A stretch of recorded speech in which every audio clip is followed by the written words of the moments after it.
નમસ્કાર મિત્રો, દેશ અને દુનિયાના સૌથી મોટા સમાચારમાં આપનું સ્વાગત છે। તો આજના તાજા સમાચાર મેળવવા માટે વિડીયોને અંત સુધી જોતા રહો અને આવા જ દરરોજના સમાચાર સૌથી પહેલા મેળવવા માટે આ ચેનલને સબસ્ક્રાઇબ કરવાનું ના ભૂલતા। તો મિત્રો આજના પ્રથમ સમાચાર વિશે વાત કરીએ તો વરસાદ અને ગરમીને લઈને ગુજરાતમાં નવી આગાહી જાહેર કરી ચૂકવામાં આવી છે। તો જે હા દર્શક મિત્રો, આજથી ગુજરાત રાજ્ય પર વરસાદની તમામ સિસ્ટમો હવે ફરી ગઈ છે, ત્યારે વરસાદ અને વાવાઝોડા અંગે પણ એક માહિતી આવી છે, તે વિડીયોમાં આગળ જાણીશું। પરંતુ ગરમીને લઈને પણ એક કામની માહિતી સામે આવી રહી છે, ત્યારે ગુજરાતમાં હવે ચોમાસાને જે છે તે 10 દિવસ પણ રહ્યા નથી, ત્યારે ગુજરાતમાં હવે આગામી કલાકોમાં ગુજરાતમાં વરસાદ પડવાનો છે કે નહીં, કે ગરમી પડવાની છે, કે કયા કયા ભાગોમાં બંને જોવા મળશે, તેના વિશે એક મોટી આગાહી સામે આવી છે। ત્યારે ઘણા બધા લોકો અત્યારે ગરમીથી એકદમ કંટાળી ચૂક્યા છે, કારણ કે ગુજરાતમાં અત્યારે ચોમાસું ખૂબ નજીક છે, છતાં પણ 40, 41 અને 42 ડિગ્રીના ટેમ્પરેચર તાપમાનો જોવા મળી રહ્યા છે। ત્યારે લાંબા સમયથી મિત્રો જે છે તે ગુજરાત રાજ્યમાં જે પ્રી મોન્સૂન એક્ટિવિટીના વરસાદો અને વાદળો જોવા મળી રહ્યા છે, તેને કારણે વરસાદ પણ સારો એવો પડ્યો છે।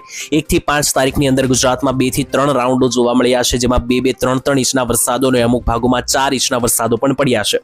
પરંતુ હવે 5 તારીખ પછીના જે દિવસો છે તેની અંદર મિત્રો જે સિસ્ટમો બદલાઈ ગઈ છે તેને લઈને તમને જણાવી દઈએ તો 7, 8, 9, 10, 11 તારીખ સુધી હવે ગુજરાતમાં કોઈ મોટા એટલા ભયંકર વરસાદો જે છે તે જોવા મળી રહ્યા નથી। અને આને લઈને મિત્રો જાણીતા હવામાન નિષ્ણાત અંબાલાલ પટેલે આગાહી કરી છે કે રાજ્યમાં આગામી દિવસોની અંદર અસહ્ય ગરમીનો પ્રકોપ તમને જોવા મળવાનો છે। જી હા દર્શક મિત્રો, જ્યાં સુધી ચોમાસાનો પ્રથમ વરસાદ ના આવે ત્યાં સુધી હવે ગરમીના રાઉન્ડ માટે તૈયાર થઈ જજો। ઉત્તર ગુજરાતમાં અને મધ્ય ગુજરાતના વિવિધ ભાગોમાં તાપમાન 43 ડિગ્રી સુધી પહોંચી શકે, એટલે કે ફરી એકવાર ઉનાળામાં જે પ્રચંડ ગરમી જોવા મળી હતી તેવી ગરમી જોવા મળી શકે, જેના કારણે નાગરિકોએ કાળઝાળ ગરમીનો સામનો કરવો પડશે। તો વરસાદની હમણાં ગુજરાતમાં કોઈ એવી મોટી શક્યતા નથી, જો કે સિસ્ટમો આરપાર થઈ રહી છે, આસપાસ ભ્રમણ કરી રહી છે, જેથી એકાદ સેન્ટરમાં જો ઝાપટા પડી જાય, વરસાદ પડી જાય કમોસમી મિત્રો, તો જે છે તેને આપણે અપવાદ સ્વરૂપે ગણશું। પરંતુ હવે વરસાદની કોઈ મોટી સંભાવના 10, 11 તારીખ સુધી નથી, પરંતુ ગરમીની ચોક્કસ આગાહી છે। ગરમી માટે તૈયાર થઈ જજો। 40 થી લઈને 43, 44 ડિગ્રી સુધી તાપમાન ગુજરાતના ઘણા બધા ગામડાઓની અંદર અને શહેરોની અંદર તમને જોવા મળશે। તો ત્યાર પછી જોઈએ તો ભારતમાંથી મળી આવ્યો કુદરતી ગેસનો મોટી ખાણનો ખજાનો। જી હા મિત્રો, અત્યાર સુધી તમે સાંભળ્યું હશે કે જે છેલ્લા કેટલાક દિવસોથી યુદ્ધ ચાલી રહ્યું છે અમેરિકા અને ઈરાન વચ્ચેનું, તેને કારણે ભારતને મોટા પાયે અસર પેટ્રોલ, ડીઝલ અને ગેસને લઈને થઈ હતી, કારણ કે ભારતમાં કોઈ પણ પેટ્રોલ, ડીઝલ કે ગેસનો મિત્રો જે છે તે કુદરતી સોર્સ નથી। ભારત તમામ ગેસ, પેટ્રોલ, ડીઝલ આ બધી વસ્તુ બહારથી લાવે છે, કારણ કે ઈરાન, દુબઈ જેવા દેશોમાં મિત્રો જે છે તે આના કુવાઓ આવેલા છે, ત્યાંથી મિત્રો જે છે તે ભારત બધી વસ્તુઓ બહારથી લાવે છે, ગેસ અને ઈંધણ, પેટ્રોલ, ડીઝલ બધી વસ્તુ। ભારતમાં તેનો કોઈ સોર્સ કે કોઈ જથ્થો નથી, એટલા માટે ભારતે આ વસ્તુ બહારથી લાવવી પડતી હતી, અને એનાથી મિત્રો જે છે તે આપણને ઘણી બધી યુદ્ધને કારણે અસર પણ થઈ છે, વસ્તુઓ મોંઘી થઈ છે, જેમ કે પેટ્રોલ, ડીઝલના ભાવ પણ વધી ચૂક્યા છે। આની વચ્ચે એક રાહતભર્યા સમાચાર કે ભારતમાંથી પણ હવે કુદરતી ગેસની એક મોટી ખાણ મળી આવી છે। જી હા દર્શક મિત્રો, જેવી રીતના ભારત બહારના બીજા દેશોની ખાણોમાંથી પેટ્રોલ, ડીઝલ અને ઓઇલ લાવે છે, તેવી રીતના ભારતની અંદર પણ આજે વહેલી સવારે સૌથી મોટા એક સમાચાર સામે આવ્યા। ભારતની ઉર્જા સુરક્ષાને મજબૂત બનાવવા માટે પ્રયાસોમાં ઓઇલ ઇન્ડિયા લિમિટેડને અંદમાન નિકોબારની અંદર સાગરમાં કુદરતી ગેસની શોધ કરવામાં મોટી સફળતા મળી છે। જ્યાં મિત્રો ભારતના અંદમાન નિકોબાર સેક્ટરની આસપાસ જે છે તે સમુદ્રની અંદર 15 કિલોમીટર દૂર 355 મીટર ઊંડા પાણીમાં ગેસનો ભંડાર મળી આવ્યો છે। ત્યારે ગુજરાતના અને ભારતના જે કેન્દ્રીય મંત્રી છે હરદીપસિંહ પુરી, પેટ્રોલિયમ મંત્રી, તેમણે આ સફળતાને દેશના ઉર્જા આત્મનિર્ભરતા અને અભિયાનમાં એક મહત્વપૂર્ણ એક મિત્રો હાંસલ સિદ્ધિ ગણાવી છે, કારણ કે ભારતને જે છે તે આ રીતનું જે મળી આવ્યું છે ખજાનો તે ખૂબ જ કામનું બની શકે, કારણ કે ભારતમાં બીજા કોઈ પણ સ્ત્રોત નથી ઓરિજિનલ કુદરતી ગેસના। ત્યારે ઓઇલ ઇન્ડિયા લિમિટેડનું શ્રી વિજયપુરમ નામનો કૂવો જે છે તે દેશ માટે વરદાન સાબિત થઈ રહ્યો છે। ત્યારે આજે મિત્રો કૂવો છે તે મળી આવ્યો છે, ત્યારે 1900 મીટરથી વધુની ઊંડાઈ પર ગેસની હાજરીની પુષ્ટિ કરવામાં આવી છે, જેથી મોટા પાયે હવે કુદરતી ગેસનો જથ્થો જે છે તે ભારતમાં પણ મળી આવ્યો, જેનાથી ભારતીયોને રાહત મળશે, કારણ કે હવે બીજા દેશો ઉપર મિત્રો નિર્ભર તો રહેવું પડશે, પરંતુ એટલું વધારે નહીં। ત્યાર પછીના સમાચાર જોઈએ તો મોદીજી ગુજરાત પ્રવાસે આવ્યા હતા, ત્યારે તેમણે ખેતર અને ખેડૂત ખેતીને લઈને એક મોટી માહિતી આપી છે। ત્યારે મિત્રો વડાપ્રધાન મોદી જે છે તે અવારનવાર જ્યારે ગુજરાતમાં આવે છે ત્યારે નવી નવી માહિતીઓ આપતા હોય છે। આની પહેલા પણ તેમણે ખેડૂતોને લઈને એક માહિતી આપી હતી। ત્યારે જ્યારે મિત્રો સુરત પ્રવાસે મોદીજી આવ્યા ગઈકાલે અને થોડા દિવસ પહેલા, ત્યારે મિત્રો તેમણે ખેતીને લઈને શું કીધું તેના ઉપર વાત કરીએ તો સૌથી પહેલા તો મિત્રો તેમણે સ્વચ્છતા વિશે માહિતી આપી. વડાપ્રધાન નરેન્દ્ર મોદીએ સુરતવાસીઓને આભાર માનતા જણાવ્યું હતું કે ખેતર બચાવજો અભિયાનમાં જોડાઈને જે પણ લોકો ખેતી અપનાવે છે તેમનો ખૂબ ખૂબ ધન્યવાદ. સાથે સુરતમાં 1 લાખ લોકોએ 5 દિવસ સુધી સતત સફાઈ અભિયાન ચલાવીને કચરો દૂર કર્યો. તો આનાથી સ્વચ્છ ભારત અભિયાનને પણ મોદીજી અહીંયા જે છે તે બિરદાવ્યું અને જનતાએ જે આ કચરો સાફ કર્યો અને મોટા મોટા પાયામાં જે કચરો ભેગો કર્યો, આને લઈને મિત્રો મોદીજીએ ઘણા બધા વખાણ કર્યા અને ગુજરાતની જનતાને બિરદાવી. અને મોદીજીએ એમ પણ કહ્યું કે ખેતર બચાવો આંદોલનમાં જે લોકોએ હાજરી આપી એ ખૂબ સારી વાત છે અને ખેતર જે છે તે બચાવવા જોઈએ, કારણ કે ખેતી વિના ભારત દેશ જે છે તે મિત્રો ઝૂકી જાય તેમ છે. અને આને લઈને મિત્રો તમારું શું કહેવું છે? કારણ કે ખેતરની અંદર અત્યારે હાલ જે પરિસ્થિતિઓ જોવા મળી રહી છે, ઘણા બધા વિડીયોની અંદર સામે આવી રહ્યું છે કે અત્યારે વીજળીના થાંભલાઓ નાખવાને લઈને સૌરાષ્ટ્રમાં ખેડૂતો સાથે કેટલો ગેરવર્તન કરવામાં આવી રહ્યું હોવાના પણ સમાચારો સામે આવ્યા છે. સ્ત્રોત મુજબ તેમાં કેટલાક વિડીયોની અંદર જે છે તે પોલીસ અધિકારીઓ તરફથી અને પોલીસ કર્મચારીઓ જે છે તે ખેડૂતોને ટીંગાટોળી કરીને ગળું દબાવતા પણ જોવા મળ્યા છે. તો એક બાજુ દેશના વડાપ્રધાન મોદી જે છે તે ખેડૂતો માટે અલગ વાત કરે છે, બીજી બાજુ ખેડૂતો સાથે અત્યાચારો કરવામાં આવી રહ્યા છે. ત્યારે આ મામલે મિત્રો તમારું શું કહેવું છે? તમારી કોમેન્ટ જે છે તે ખાસ નીચે લખીને જણાવી આપજો. ત્યાર પછી જોઈએ તો પેટ્રોલના મોંઘા ભાવથી રાહત મળશે. સૌથી મોટા સમાચાર હાલ અત્યારે આવી રહ્યા છે. ત્યારે દેશની અંદર મિત્રો યુદ્ધને કારણે પેટ્રોલના ભાવ ખૂબ વધી ચૂક્યા હતા, જેને લઈને મિત્રો અત્યારે હાલ એક નવો રસ્તો શોધી કાઢવામાં આવ્યો છે અને એક નવી રીતનું મિત્રો ઈંધણ બનાવવામાં આવ્યું છે કે જે પેટ્રોલ કરતાં 20 રૂપિયા સુધી સસ્તું મળશે તમને. ત્યારે દેશમાં સતત વધી રહેલા ઈંધણની કિંમતની વચ્ચે સામાન્ય જનતા માટે રાહતભર્યા મોટા સમાચાર આવ્યા છે. કેન્દ્રીય મંત્રી પેટ્રોલિયમ મંત્રી હરદીપસિંહ પુરીએ દેશની અંદર મિત્રો એક મોટી જાહેરાત કરી છે અને હવે નવું ઈંધણ લોન્ચ કરવામાં આવ્યું છે. એટલે કે મિત્રો જેમ એવી રીતના તમે પેટ્રોલ વાપરો છો, જેવી રીતના તમે ડીઝલ વાપરો છો, કેરોસીન ઓઇલ વાપરો છો, એવી જ રીતના એક નવું ઈંધણ જે છે મિત્રો E85 લોન્ચ કરવામાં આવ્યું છે.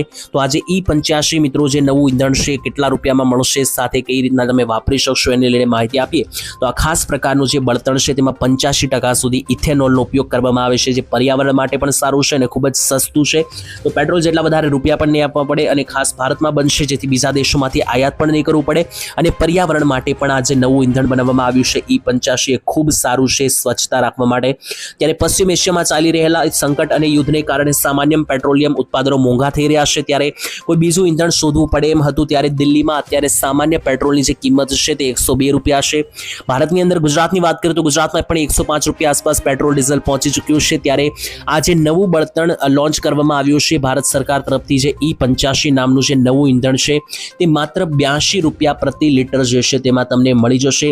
અને આમ મિત્રો વાહન ચાલકોને સીધો જે છે તે લીટરે 20 રૂપિયાનો મોટો આર્થિક ફાયદો મળશે, કારણ કે આ જે નવું ઈંધણ છે એ માત્ર 82 રૂપિયાનું છે અને પેટ્રોલ જે છે તે 102 રૂપિયા વટી ચૂક્યું છે. તો સીધો 20 રૂપિયાનો ફાયદો જે છે તે લોકોને મળશે.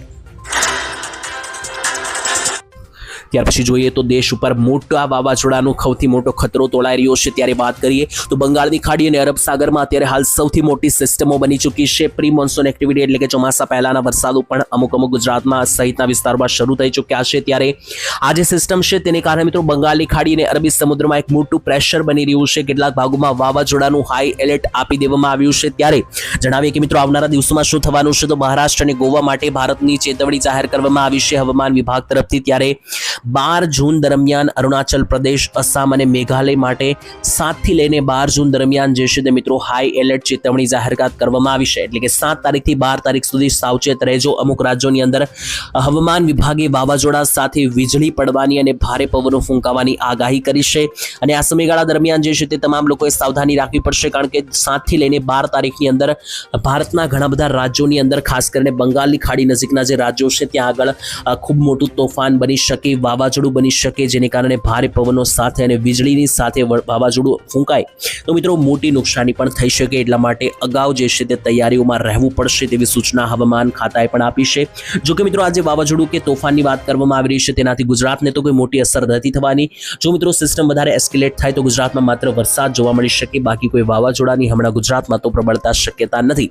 પરંતુ બંગાળની ખાડી ટચ મિત્રો રાજ્યો રહેલા છે ત્યાં અસર થઈ શકે. ત્યાર પછીના ખૂબ જ મહત્વના સમાચાર જોઈએ તો ઈરાન અમેરિકાના યુદ્ધમાં એક નવો વળાંક જોવા મળ્યો. જી હા દર્શક મિત્રો, સૌથી મોટા સમાચાર આવી રહ્યા છે. ડોનાલ્ડ ટ્રમ્પનો મોટો દાવો, ઈરાનની પરમાણુ શક્તિ અને મિસાઇલ શક્તિ લગભગ નષ્ટ કરવામાં આવી તેવો દાવો કરવામાં આવ્યો છે અમેરિકા દ્વારા. એટલે કે જે ઈરાન પરમાણુ બોમ્બ બનાવવા તરફ આગળ વધી રહ્યું હતું અને પરમાણુ શસ્ત્ર બનાવવા તરફ આગળ વધી રહ્યું હતું તેને રોકવામાં આવ્યું તેવું ઈરાન ઉપર મિત્રો દાવો કર્યો છે અમેરિકાએ. હવે ન્યુક્લિયર હથિયાર બનાવવાની સ્થિતિ નથી તહેરાનની અંદર, એટલે કે ઈરાન હવે ન્યુક્લિયર એટલે કે પરમાણુ શસ્ત્રો બનાવી શકશે નહીં તેવું પણ ડોનાલ્ડ ટ્રમ્પે કહ્યું છે.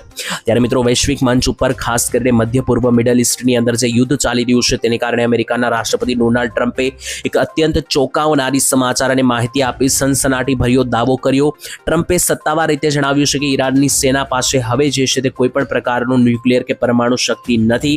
જો કે મિત્રો ઈરાને હજુ આ વાતની પુષ્ટિ કરી નથી. ત્યાં સુધી મિત્રો જે છે આ વાત ઉપર ભરોસો કરવામાં નહીં આવે, કારણ કે ડોનાલ્ડ ટ્રમ્પ ગમે ત્યારે કોઈ પણ નિવેદન આપે છે જ્યાં સુધી તેમની પુષ્ટિ ના થાય ઈરાન તરફથી ત્યાં સુધી મિત્રો જે છે ત્યાં વાત જે છે તેની હજુ સુધી કોઈ યોગ્ય મિત્રો પર્સન્ટેજ સ્વીકારવામાં નહીં આવે. બાકી મિત્રો આ યુદ્ધ જે છે તે હજુ પણ કેટલાક અલગ અલગ મોડ દેખાડી રહ્યું છે. લગાતાર દિવસે ને દિવસે એક નવા વળાંક પર આવી રહ્યું છે. ત્યારે પાકા પાયે યુદ્ધ વિરામ ક્યારે થશે અને ક્યારે ફરી એકવાર સ્ટેટ ઓફ હોર્મુઝ રસ્તો પ્રોપર રીતે ખોલવામાં આવશે તેની હજી કોઈ પુષ્ટિ કરવામાં નથી આવી, જેનાથી મિત્રો જે છે તે વિશ્વભરના તમામ વ્યાપારો અને ઉદ્યોગમાં હજુ પણ જે છે તે મિત્રો સનસનીખેજ મામલો જોવા મળ્યો. ત્યાર પછી જોઈએ તો મિત્રો ભ્રષ્ટાચારથી ધારાસભ્યો લાલઘૂમ થયા અધિકારીઓ ઉપર. ત્યારે મિત્રો જે ભ્રષ્ટાચાર ચાલી રહ્યો છે તેનાથી માત્ર લોકો જે છે તે હેરાન પરેશાન નથી, હવે તો ગુજરાત રાજ્યના ધારાસભ્યો પણ આગળ આવી રહ્યા છે અને બોલી રહ્યા છે ભ્રષ્ટાચાર મામલે. ત્યારે સુરત મહાનગરપાલિકાની તાજેતરમાં યોજાયેલી સંકલન સમિતિની બેઠક ભારે તોફાની અને ઉગ્ર રહી. ત્યારે ચોમાસું મિત્રો નજીક આવી રહ્યું છે અને તમે જાણો છો કે સરકાર ચોમાસા પહેલા કેટલીક તૈયારી કરે છે, પ્રી મોન્સૂન કામગીરી કરાવે છે કે જેથી કરીને ચોમાસા દરમિયાન કોઈ પ્રોબ્લેમ ના આવે, પાણીનો ભરાવો ના થાય અથવા યોગ્ય રીતે મિત્રો રસ્તાઓ જે છે તેની અંદર પાણીનો નિકાલ થઈ શકે. તો આને લઈને મિત્રો અધિકારીઓના કથિત ભ્રષ્ટાચારને લઈને શાસક પક્ષના જ ધારાસભ્યો એટલે કે ભાજપના ધારાસભ્ય કિશોર કુમાર કાનાણી અને તેની સાથે મિત્રો સંદીપ દેસાઈએ જે છે તે મિત્રો તંત્ર ઉપર મોટી વાત કહી નાખી છે. ત્યારે બીજી તરફ વરાછાના ધારાસભ્ય કુમાર કાનાણીએ પ્રી મોન્સૂન કામગીરીને લઈને એટલે કે ચોમાસા પહેલા જે કામગીરી કરવામાં આવી છે રોડ રસ્તા ઉપર તેને લઈને તંત્રને આડે હાથે લીધું. ત્યારબાદ તેમણે વરાછાના રાણ વિસ્તારની અંદર થઈ રહેલા કોમર્શિયલ કોમ્પ્લેક્સના બાંધકામને લઈને પણ રજૂઆત કરી. તેનાથી બેઠકોમાં સોંપો પડી ગયો. કુમાર કાનાણીએ સુરત મહાનગરપાલિકાના ઝોનલ અધિકારીઓ ઉપર સીધા ગંભીર આક્ષેપો કરતા કહ્યું કે પાલિકાના અધિકારીઓ રૂપિયા લઈને ગેરકાયદેસર કામોને મંજૂરી આપી રહ્યા છે, એટલે કે અધિકારીઓ રૂપિયામાં વેચાઈ જઈ રહ્યા છે તેવો મિત્રો ઇનડાયરેક્ટલી તેમણે દાવો કર્યો. રૂપિયા આપો તો બાંધકામ સલામત, ના આપો તો જે છે તે બાંધકામ તોડી પાડવામાં આવે છે. કિશોર કુમાર કાનાણીએ અધિકારીઓની મિલીભગત અને ભ્રષ્ટાચારની નીતિ ખુલ્લી પાડતા બેઠકમાં આક્રોશભરી માહિતી આપી. ત્યારે મિત્રો માત્ર લોકો જ નહીં, હવે તો ધારાસભ્યો પણ કંટાળી ચૂક્યા છે આવા બેદરકાર જે અધિકારીઓ ભરેલા છે, બેદરકારની સાથે ભ્રષ્ટ અધિકારીઓ છે તેનાથી હવે તમામ લોકો કંટાળી રહ્યા છે. ખબર નહીં સરકાર જે છે મિત્રો આના ઉપર હવે શું આગળ એક્શન લેશે તે ખાસ જોવાનું રહ્યું. તો ત્યાર પછી જોઈએ તો ખેડૂતોનું પ્રતિક ઉપવાસ આંદોલન. જી હા મિત્રો, ખેડૂતો જે છે તે હવે કંટાળીને ઉપવાસ આંદોલન ઉપર ઉતરી આવ્યા. ત્યારે મિત્રો સૌરાષ્ટ્રની અંદર અત્યારે ખેડૂતો અને વીજળીના કંપનીઓને લઈને લગાતાર સંઘર્ષ ચાલી રહ્યું છે. પોલીસ કર્મચારીઓ સાથે પણ મિત્રો ખેડૂતોનું સંઘર્ષ ચાલી રહ્યું છે. ત્યારે ખેડૂતોને કોઈ પણ પ્રકારનું વળતર ચૂકવવા વગર પોલીસ જે છે તે મિત્રો બંદોબસ્ત વચ્ચે ખેતરોમાં વીજપોલ સ્થાપિત કરવાની કામગીરી કરાવી રહી છે. એટલે કે વિચારો કે તમારા ખેતરની અંદર વીજળીના થાંભલાઓ નાખવામાં આવે છે ને એ પણ તમને પૂછ્યા વગર જો તમે રોકો છો તો તમને તમારા ખેતરમાંથી જ ઉઠાવીને બહાર ફેંકવામાં આવશે અને એ પણ ટીંગા ટોળી કરીને. આવું મિત્રો જે જોવા મળી રહ્યું છે સૌરાષ્ટ્રની અંદર, તેને કારણે જમીન માલિકીના ખેતરોમાં પ્રવેશ કરીને ઉભેલા પાકને પણ નુકસાન પહોંચી રહી છે, જેથી ખેડૂતોના પાકને પણ નુકસાન જે થઈ રહી છે તેને કારણે ખેડૂતો હવે કંટાળ્યા છે. આ મુદ્દે મિત્રો ખેડૂતો છેલ્લા એક અઠવાડિયાથી યોગ્ય વળતરની માંગ સાથે શાંતિપૂર્ણ આંદોલન ચલાવી રહ્યા છે, પરંતુ વિરોધના ભાગરૂપે ખેડૂતો દ્વારા રસ્તા રોકો સહિતના કાર્યક્રમો કરવામાં આવ્યા. કેટલાક ખેડૂતોની ધરપકડ પણ કરવામાં આવી છે. ખેડૂતોનો આક્ષેપ છે કે તંત્ર સમક્ષ અનેક રજૂઆતો કરવામાં આવી છતાં પણ કોઈ માગણી સ્વીકારવામાં નથી આવતી, જેને કારણે ખેડૂતો હવે પ્રતિક ઉપવાસ આંદોલન કરવામાં આવી રહ્યા છે, જેમાં ખેડૂતો હાલ કોડ ગામે ઉપવાસ આંદોલન ઉપર પણ બેઠા હોવાના સમાચાર સામે આવ્યા. અને કેટલાક પક્ષોએ મિત્રો એવી પણ મિત્રો વાત કરી છે કે 15 જૂને ટ્રેક્ટરો લઈને ખેડૂતો ગાંધીનગર કૂચ પણ કરી શકે. ત્યાર પછી જોઈએ તો મોદી હંમેશા 2 ડગલા આગળ વિચારે છે તેવું મુખ્યમંત્રી ભૂપેન્દ્ર પટેલે કહ્યું. ત્યારે મોદીજી મિત્રો સુરત પ્રવાસે આવેલા હતા ત્યારે પ્રધાનમંત્રી મોદી હંમેશા 2 ડગલા આગળનું વિચારે છે તેવું મુખ્યમંત્રી ભૂપેન્દ્ર પટેલે કહ્યું. સાથે મિત્રો તમને જણાવીએ તો આજે જે કાર્યક્રમ યોજવામાં આવ્યો વિશ્વ પર્યાવરણ દિવસ હતો મિત્રો, ત્યારે અમદાવાદની અંદર ગુજરાતના આજના સૌથી મહત્વના સમાચાર જોઈએ તો આજે વડાપ્રધાન નરેન્દ્ર મોદી પણ મિત્રો થોડા દિવસ પહેલા સુરત અને દમણની મુલાકાતે આવ્યા હતા. ત્યારે તેની સાથે મુખ્યમંત્રી ભૂપેન્દ્ર પટેલ ગાંધીનગર અને અમદાવાદમાં વૃક્ષારોપણ કરવાના છે. ત્યારે આ વૃક્ષારોપણના કાર્યક્રમમાં મિત્રો મુખ્યમંત્રી ભૂપેન્દ્ર પટેલે ઘણા બધા આક્ષેપો કર્યા અને ઘણી બધી માહિતી આપી. તેમણે કહ્યું કે વડાપ્રધાન મોદીના અસ્તિત્વની અંદર અને સરકારની અંદર ગુજરાતનો મોટા પાયે ઇન્ફ્રાસ્ટ્રક્ચરનો વિકાસ પણ થયો છે અને બીજા નંબરે પ્રધાનમંત્રી મોદી જે છે તે હંમેશા 2 ડગલા આગળનું પણ વિચારે છે તેવું પણ ભૂપેન્દ્ર પટેલે કહ્યું. ત્યાર પછી જોઈએ તો ભવિષ્યમાં પાણીની કટોકટી ઊભી થઈ શકે એઆઈ અને ટેકનોલોજીના વિકાસને કારણે. ત્યારે મિત્રો તમે જાણો છો કે અત્યારે ટેકનોલોજી ખૂબ વધી ગઈ છે. એઆઈ વધારે મિત્રો અત્યારે જે છે તે આગળ મોટા પાયે ક્રાંતિ લાવી રહ્યું છે. ત્યારે ટેકનોલોજી અને પર્યાવરણની દુશ્મનાવટની અંદર વર્ષ 2030 સુધીમાં કેટલાક દાવાઓ કરવામાં આવ્યા છે કે જે આ વધી રહેલી વિજ્ઞાન અને ટેકનોલોજી છે, એઆઈ છે, તેના કારણે ઊભી થઈ શકે સૌથી મોટી પાણી અને પાવરની કટોકટી, એટલે કે વીજળી અને પાણીની કટોકટી 2030 સુધીમાં ઊભી થઈ શકે. આજે આપણે એક યુગમાં જીવી રહ્યા છીએ જ્યાં મિત્રો દરેક બાબતમાં આર્ટિફિશિયલ ઇન્ટેલિજન્સ એટલે કે ઓનલાઈન વિજ્ઞાન ટેકનોલોજીના કારણે જે ઓટોમેટિક ઇન્ટેલિજન્સ અત્યારે આવ્યું છે તેને કારણે જબરદસ્ત ઉપયોગ તેનો થઈ રહ્યો છે. ઓફિસના કામથી લઈને કલાત્મક વિડીયો બનાવવા સુધી એઆઈ દરેક જગ્યાએ હાજર છે. એઆઈ દ્વારા બનાવવામાં આવેલા રોબોટ જે છે તે અત્યારે માણસ જેવા કામો પણ કરતા થઈ ચૂક્યા છે. પરંતુ શું તમે ક્યારે વિચાર્યું છે કે સ્ક્રીન ઉપર સેકન્ડોમાં જવાબ આપતી આ ટેકનોલોજી બેકગ્રાઉન્ડમાં પર્યાવરણને પણ અસર કરી શકે અને ભવિષ્યમાં મોટા પાયે પર્યાવરણને આનાથી ખલેલ પહોંચે તેવા પણ દાવાઓ કરવામાં આવ્યા. ત્યાર પછી સૌથી છેલ્લે જોઈએ તો કોકરોચ જનતા પાર્ટી દ્વારા દિલ્હીની અંદર મોટું વિરોધ પ્રદર્શન કરવામાં આવ્યું. ત્યારે મિત્રો છેલ્લા ઘણા બધા સમયથી કોકરોચ જનતા પાર્ટી વિશે તમે ઘણું બધું સાંભળતા હશો. ત્યારે આ પાર્ટી જે છે તે યુવાઓ દ્વારા બનાવવામાં આવેલી છે અને કોકરોચ જનતા પાર્ટી અને યુવાઓ દ્વારા આજે દિલ્હીમાં જંતર મંતર મોટું વિરોધ પ્રદર્શન કરવામાં આવ્યું. થોડા સમય પહેલા મિત્રો લેવામાં આવેલી જે નીટની પરીક્ષા છે તેનું પેપર લીક થતા 21 લાખ જેટલા લોકો આ પરીક્ષા આપે છે અને એનું પેપર લીક થતા મિત્રો જે છે તે લોકો વિરોધ કરી રહ્યા છે. સાથે મિત્રો જેવું આ પેપર લીક થયું અને ફરીથી પરીક્ષા લેવાની જાહેરાત કરાઈ તેનાથી ઘણા બધા લોકોએ જે છે મિત્રો પોતાનો જીવ પણ ટૂંકાવ્યો. આને લઈને યુવાનોમાં એક મોટો ગુસ્સો છે અને અત્યારે રસ્તા ઉપર યુવાનો ઉતરી આવ્યા છે અને આજે મિત્રો આંદોલન કરવામાં આવ્યું. તેમાં મોટી માંગ ઉઠાવવામાં આવી કે જે પણ શિક્ષણ મંત્રી છે પ્રધાનજી તેમનું જે છે તે મિત્રો રાજીનામું આપવામાં આવે તેવી માંગ ઉઠાવવામાં આવી.